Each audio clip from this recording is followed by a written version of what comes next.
Salut les amis, c'est PKLN, j'espère que vous avez la forme. Aujourd'hui, on va se refaire une petite analyse du Bitcoin en nocturne comme d'habitude et on va voir aussi quelques infos sur ce qu'il faut savoir en période de bear market et les choses dont il faut absolument se méfier dans les investissements. Avant ça, si t'es pas encore abonné, bien sûr, je t'invite à le faire, mettre un petit com, un petit like, ça fait super plaisir. N'oublie pas d'activer la petite cloche et allez, suis-moi, c'est parti.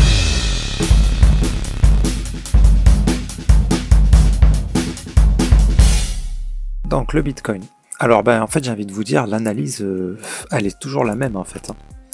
Je fais quand même un petit rappel, voilà, histoire de voir un petit peu ce que j'attends toujours. Donc là on est sur un grand mouvement. Là on a eu un grand regular flat qui s'est validé.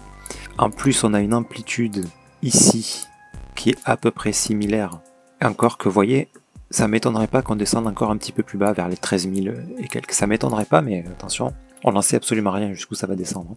Pour l'instant, on n'a aucun signal de retournement. Donc on laisse tranquillement se terminer cette baisse. Ok.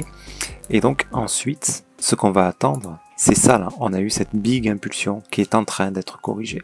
Donc on aura soit une montée comme ça, qui va venir casser le plus haut, pour ensuite nous donner un running. Un immense running, alors ça prendra plusieurs années hein, s'il se passe quelque chose comme ça. Rien que là, la descente, là, on est déjà à plus de 215 jours, je crois, je sais plus combien. On est à, tac, 220 jours. Donc voilà, s'il se passe ça, là, comptez au moins. Donc là, on a un A, on aura un B. Le B, c'est une correction. C'est souvent beaucoup plus long que ça. Donc là, il pourrait se passer 1 an et demi.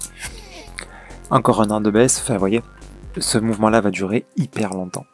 Hyper longtemps. Bref. Enfin, il va. C'est les probabilités qui parlent, hein, c'est pas...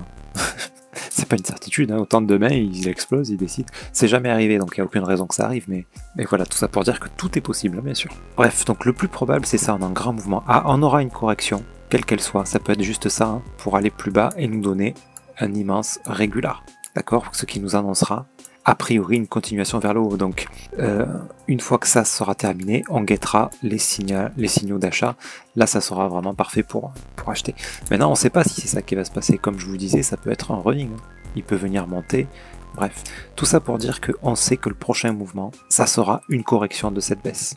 Peu importe qu'elle aille jusqu'aux 40 000, jusqu'aux 60, 50, 60, 70, 80, 90, 100, pourquoi pas, hein. Il peut monter comme ça jusqu'à 100 000 et nous donner le C du running plus tard. Tout ça c'est possible. Ça prendra énormément de temps, puisque après ce qui vient de se passer, cette chute-là, l'effondrement de Terra Luna, etc., les gens vont mettre beaucoup de temps avant de retrouver de la confiance et que les prix puissent s'enflammer comme ça. Mais voilà, tout ça est possible. Donc moi ce qui m'intéresse c'est quoi? C'est pas de prédire jusqu'où il va aller, et ni quand, puisque c'est impossible à savoir. Par contre c'est de prévoir le prochain mouvement, et que ça soit ça ou ça, je veux être dedans quoi. Je veux avoir acheté ici et à revendre un peu par là, un peu par là. Et si derrière ça rechute, j'aurai des signaux et là je vendrai tout. Et je rachèterai ici.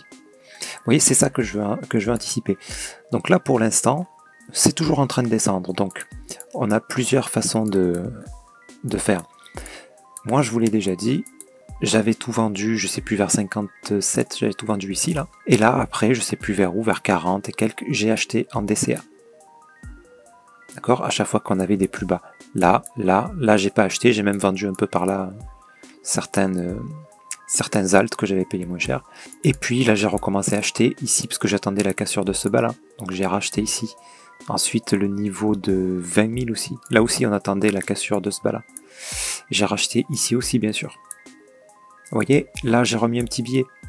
Parce que c'est descendu vraiment bas. Si ça continue à descendre, parfait. Je rachèterai encore. Maintenant, si ça repart à la hausse, voilà, au moins je suis dedans. Et quand il y aura un signal haussier, là je prendrai un trade pour essayer de me retrouver dans le grand B du mouvement. Je rappelle que les mouvements, les corrections se font en 3 temps. Donc là, on a une impulsion. La correction, ça sera A, B, C. Ok, ça sera pas autant clair et limpide, hein, bien sûr, mais grosso modo, ça fera ça. Si on doit encore chuter, hein, si on doit encore chuter. Si ça doit pas chuter, il va nous donner une grosse impulsion, un flag, et il va monter comme ça petit à petit. En fait, vous pouvez le voir ici, hein. Ça, c'est pour de la montée. ça, c'est pour de la descente. Ok, voilà, donc moi je me méfie encore de ces signaux là maintenant. Pourquoi? Parce qu'on est vachement bas, et donc moi j'attends toujours le signe de retournement. Et en investissement, ben, j'achète, comme je vous dis, en DCA à chaque fois qu'on a un plus bas. Là, s'il descend vers 15 000, je rachèterai. 13 000, je rachèterai. S'il descend à 3 000, bon ben là, j'achète aussi. De toute façon, je veux dire, perdu pour perdu, à un moment donné, autant tenter le tout pour le tout. Mais bon, je pense pas qu'il descende si bas, mais c'est pas improbable qu'il descende vers en dessous de 10 000. Hein. Et ça sera pas forcément une mauvaise chose. Une belle capitulation, là, ça descend en dessous de 10 000, perso, je commence à racheter un peu plus sérieusement, quoi. Bref, tout ça pour dire, on attend un signal de retournement, et là, aujourd'hui, on n'a absolument rien du tout. Voilà, la seule chose qu'on peut voir, c'est en 1 heure, ici, on avait des petits setups d'achat, mais pas ouf, quoi. Il y a un petit setup d'achat validé, il a cassé le plus haut. Petit setup d'achat validé déjà, il a cassé le plus haut, donc là, on n'achète pas. Hein. On va voir ce que ça donne, parce que tout ça, ça peut être une baisse. Et on a autre chose que j'ai remarqué aussi, ça pourrait être un running pour venir casser le plus bas. Ok, donc voilà, la chute a priori, rien ne nous indique qu'elle est terminée, donc on attend, on laisse le temps passer, puis on regarde ce qui se passe. Et puis si, comme moi, vous êtes investisseur, bah, c'est d'excellents prix, quoi. Moi, je rajoute à chaque fois qu'on vient casser le dernier plus bas. Ce qui va me lisser mon prix moyen d'entrée. Mon prix moyen d'entrée, j'avais commencé à acheter à 44 000, je crois, ou 43 000. Et là, ça a descendu drastiquement mon point d'entrée. Là, mon point d'entrée moyen, il doit être vers 30 000, je pense même pas. Peut-être même pas, parce qu'évidemment, j'achète un peu plus. Au plus ça descend, au plus j'achète. Hein. À 40 000, j'avais pas acheté beaucoup. J'avais mis un tout petit peu. Et là, je mets un petit peu plus. À 20 000, j'ai mis un petit peu plus. Ok les amis, voilà pour ma stratégie. Maintenant, l'information du jour importante. Hyper importante, je pense que vous avez dû l'entendre un petit peu autour de vous ou sur d'autres vidéos YouTube, c'est surveiller vraiment, faites hyper attention, profitez du bear market pour réviser les fondamentaux des projets dans lesquels vous avez investi. Et si vous avez des doutes, n'hésitez pas, non pas à vendre à perte, mais à échanger des jetons. Parce que là, tout a chuté. Donc, en fait, si vous échangez, mettons, vos EGLD là, admettons, EGLD, vous avez plus confiance. C'est pas mon cas, hein. Moi, perso, j'ai continué d'investir dessus, donc je vous dis pas vendez vos EGLD. Hein. Ne me faites pas dire ce que j'ai pas dit. Mais, admettons, vous êtes des oufs, vous avez acheté ici, là. Pire, encore plus haut, là, à presque 500 balles. Vous avez acheté ici. Ici, vous vous dites, oula, ça a été divisé par 10, hein, quand vous êtes là. Vous voulez absolument les garder pour attendre que ça remonte, mais pas forcément. Pas forcément, parce que ça a été divisé par 10. Par exemple, vous croyez un peu plus à Sandbox. Sandbox aussi, ça a été divisé par 10. C'est-à-dire que si vous échangez vos EGLD contre du Sandbox, aujourd'hui, vous aurez exactement la même somme que si à ce niveau-là, au lieu d'acheter du EGLD, vous avez acheté du Sandbox. Vous voyez ce que je veux dire? Vous n'avez pas perdu d'argent. Donc, il ne faut pas hésiter à échanger de projet. Il ne faut pas le faire toutes les 5 minutes. Hein. S'il y a un projet dans lequel vous croyez, vous avez cru, il n'y a pas de raison que ça change, sauf s'il y a un événement qui vous fait penser que ça craint. D'accord? Je dis ça pourquoi? Parce que ce qui s'est passé avec Terra Luna, ça se passera sur d'autres projets. En ce moment, il y a Celsius qui est un peu dans le collimateur là.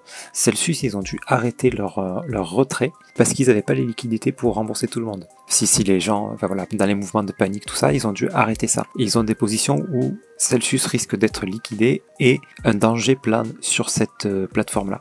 Un danger plane. Ça ne veut pas dire qu'ils remonteront pas l'impact, c'est qu'ils vont pas s'en sortir. S'ils s'en sortent, voilà, c'est top. S'ils s'en sortent pas, ça craint parce que c'était un très très gros acteur de la finance décentralisée.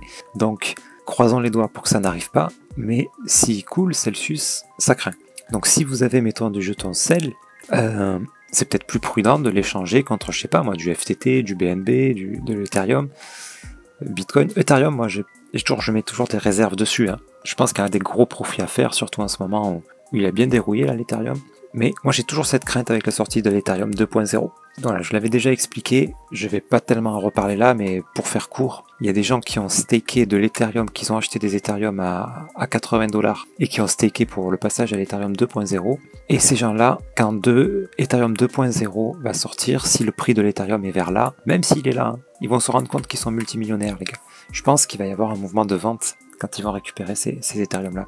Donc ça sera peut-être le mouvement C, vous voyez? Ça sera peut-être là que l'Ethereum 2 va sortir. On ne sait pas. Dans tous les cas, voilà, c'est un truc qui m'inquiète sur Ethereum. Donc voilà, si le prix descend encore, je vais en acheter, hein, je vous le cache pas bien sûr, parce que ça reste quand même un des fondamentaux de la crypto. Donc s'il tombe à 500 balles, oui, je vais m'en payer une paire d'Ethereum quand même. Parce que bon, un Ethereum divisé par 10, là, je pense que ça vaut le coup d'en prendre. Mais voilà, prudence. Prudence, je vais pas mettre tous mes sous sur Ethereum. Par contre, voilà, moi j'avais quelques investissements qui étaient un peu pas terribles, quoi. Du coup, je les ai basculés. Il y en a que j'ai transformé en Link parce que Link, voilà, c'est un projet très sérieux. Les fondamentaux sont encore très solides. Ça dure. Et la question qu'il faut vous poser avant tout, c'est quand vous êtes dans un projet, est-ce que ce projet-là a les épaules pour être là dans 2 ans, 3 ans, 4 ans, 5 ans? Parce que c'est là que c'est la seule question, elle est là en fait.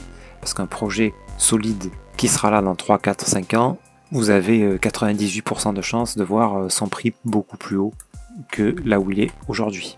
Par contre, si c'est un projet un tout petit peu bancal, même à peine, hein, il suffit qu'il y ait une faille comme sur le Terra Luna, et en période de panique comme ça où beaucoup de gens vendent, ben ça se crache et ça se relève pas. Donc le risque il est là.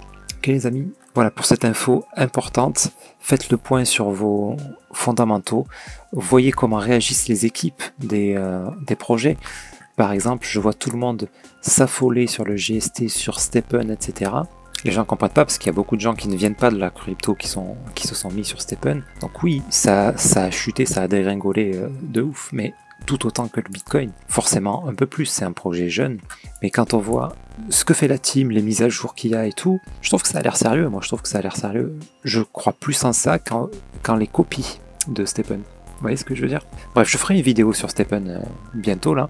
Et j'en parlerai un petit peu plus longuement. En tout cas, toujours est-il que c'est un projet auquel je crois. Je pense que dans 1 an ou 2, je pense qu'ils seront encore là. Mais faites vos propres recherches parce que ce que je pense n'a aucune importance, hein, bien sûr. Parce que j'ai beau penser ce que je veux, si demain le projet il crache, bah, il crachera malgré ce que je pense, quoi. Donc faites toujours vos propres recherches, mais le fondamental, ce qui est important en période de baisse comme ça, c'est de bien rester dans les projets qui ont toutes les chances de rester sur le long terme. Si vous avez des doutes, allez sur Bitcoin. Vous n'avez pas de doute, Bitcoin dans 5 ans c'est très très... Enfin, il peut pas, si Bitcoin s'arrête, tout s'arrête de toute façon. Donc voilà, c'est la valeur la plus sûre. Si vous avez le moindre doute, hop, vous échangez vos jetons en Bitcoin et puis voilà. Ok les amis, sur ce j'espère que cette vidéo vous sera utile. Je rappelle la question importante, c'est est-ce que le projet dans lequel j'ai investi sera encore là dans quelques années? Voilà, c'est vraiment la question fondamentale qu'il faut vous poser et c'est en ces périodes de panique où il vous faut faire le point là-dessus et éventuellement rééquilibrer votre portefeuille vers des actifs plus sûrs. Mettons si vous avez stocké du GMT au taquet, bon bah, Stepn ça reste jeune, n'hésitez pas à vous tourner vers du BNB, par exemple du Link, Polkadot, voilà, bah, vous les connaissez normalement, toutes les valeurs, on va dire, un peu plus safe, c'est jamais safe à 100%, donc voilà, mais c'est beaucoup moins probable que Bitcoin s'effondre plutôt que Stepn, hein. On est d'accord. Sur ce les amis, je vous souhaite une excellente nuit et je vous dis à très bientôt, c'était PKLN, merci.